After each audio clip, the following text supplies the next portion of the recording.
Moikka! Mun nimi on Enna ja mä haluan oppia viittomakieltä. Ja sen takia mä perustin tämän viittomakielen kerhon. Tai itse asiassa mä perustin jo yhden pikku viittomakielen kerhon jo aikaisemmin. Mutta sitten mun frendi, joka on ollut tässä munkaan mukana, tai meitä oikeastaan 3, mutta yksi tällainen, joka on niinku käynyt silleen aina viittomassa munkaan, niin ilmoitti tänään, että se on murtanut kätensä. Ja tarkoittaa sitä, että se ei tuu 6 viikkoon viittoa yhtään mitään. Ja sit mä ajattelin, että ei.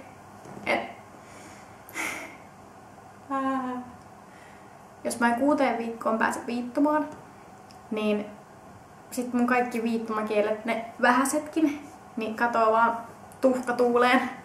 Ja mitä sitten tehdään?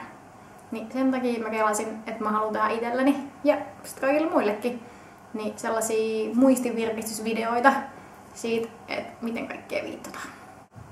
Ei muuta kuin asiaa. Mun eka video on perheestä, koska oma perhe on tärkein. Niin näytän aina ensin, että mikä on se käsimuoto ja sit mä teen sen viittoman. Nyt katsotaan, miten tällaista lähtee. Eli kädet tälleen. Perhe. Sitten äiti. Käsitellään. Äiti. Ja samalla lailla isä. Sitten vanhemmat on helppo. Vanhemmat. Tai sitten toinen toisinpäin vanhemmat. Sitten totta kai sateenkaariperhe.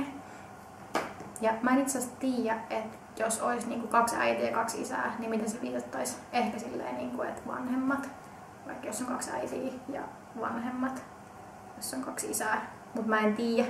Jos joku tietää, niin kertokaa. Tyttö, tälleen. Tyttö ja poika.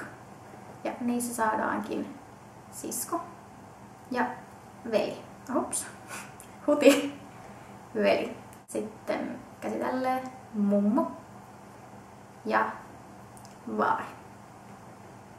Sitten meillä on lapsi ja vauva.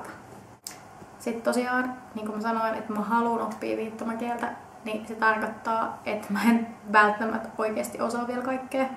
Eli jos mä teen virheitä, niin antakaa anteeksi, pistäkää kommenttiin, niin mä korjaan sitten ja lisäilen tekstiä. Ja siinä kaikki tällä kertaa. Toivottavasti nähdään myös ensi kerralla.